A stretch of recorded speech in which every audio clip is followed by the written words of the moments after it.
What's up YouTube and welcome back to my channel. My name is Ashley and today I'm going to show you how to propagate a petunia.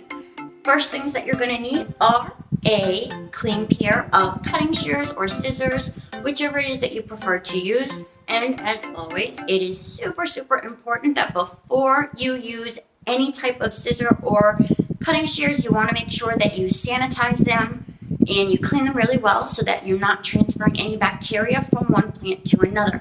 I like to take a rag and some alcohol, rubbing alcohol. I like to wipe them down and make sure that they're really clean, and then we're ready to go.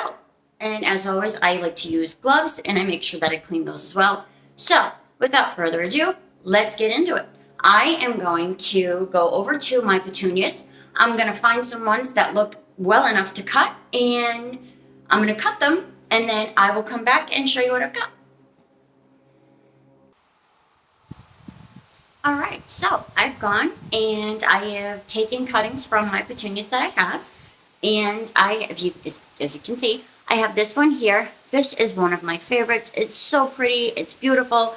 I had a very big rainstorm come through and almost kind of wiped them out. So this is kind of like my last chance to get them because it is starting to get really cold. And as anybody knows, petunias do not handle cold very well. So I need to get this done quickly. So first, what you're going to want to do is you want to definitely take the blooms, the flowers that are on them. You want to take those off. And I'm going to cut. You want to cut right below a node. You want to be able, the node is something that you want to keep. So just make sure, bear in mind that when you're doing this, that you're cutting right below the node because that's what you want to keep. That's where your roots are going to come out from. So I'm going to go ahead and I'm going to cut right down here, right below this node that's right here. Cut this bottom piece off. And then all you're going to do is you're going to go through and you're going to take off, just you can pinch them or cut them off. You're going to take off all of the bottom leaves that are on the bottom. This way you are exposing the bottom of your stem. And I have, my node is right here, so I am going to cut just a little bit more off, and you want to cut them on an angle. They tend to do better when they're on an angle.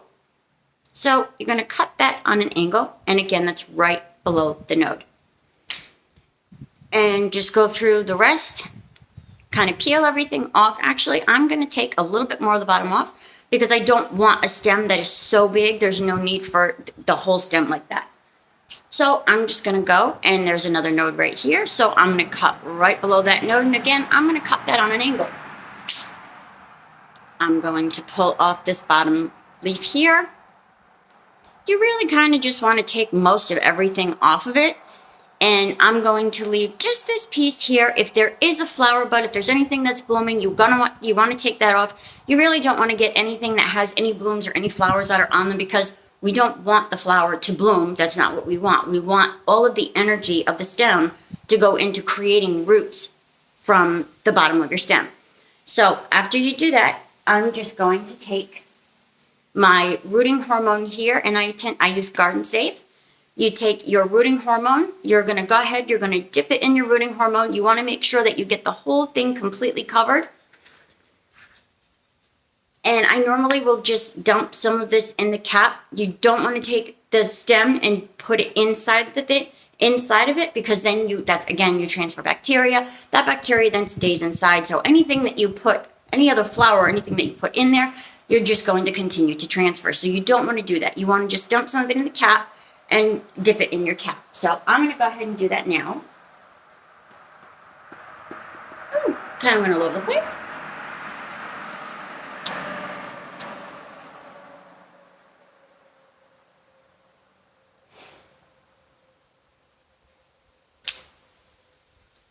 Okay, so now that I have that in my cap, I'm just going to take the bottom of my stem here, and I'm going to dip it in my rooting hormone.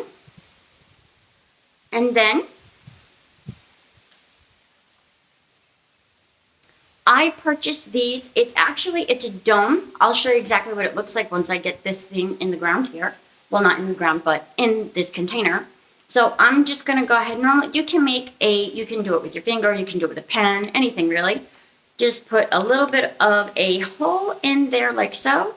You're going to stick your petunia in there, and then you're going to cover it up with your soil, and there you go. You have just now taken a cutting from your petunia.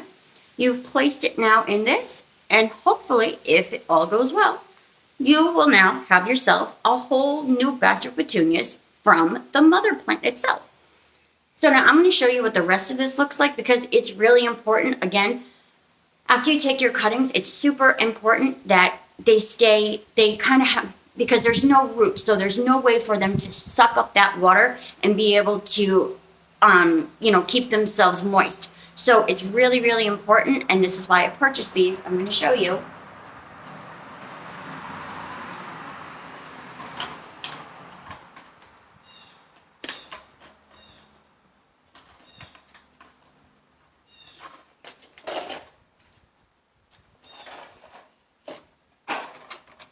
This is the bottom. This is the tray.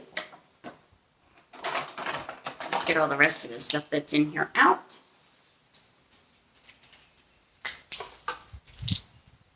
So this is the tray. This piece would go inside of the tray like this. And then you have your dome. And you would just simply cover it over the top of it, just like so. A little tricky getting that thing on. There you go. Oops. Okay. So then you cover the top of it just like so. And it actually, I don't know if you can see the top of it, but it has 4 holes on the top.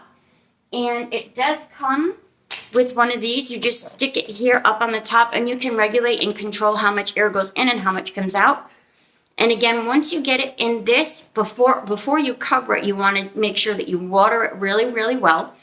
So you want to get everything nice and wet. You want to water it, and then you just simply put your top on, and that's it. You let it go. And it will take probably anywhere between 4 to 6 weeks for them to actually root themselves. So give it about 4 weeks, and after 4 weeks, I would go in and check and just kind of give them a little bit of a tug, give them a little bit of a pull. If there's any resistance, then that means that they probably have rooted themselves. And then I would let them go for just a little bit longer. But yep, at least 4 to 6 weeks for these to root themselves, and that's it. You now have your set. You now have a bunch of petunias that will grow. Hopefully, they will all root, and you will have yourself a nice set of petunias for when the winter is over. You can put them right back out in your yard where they started, and that's it.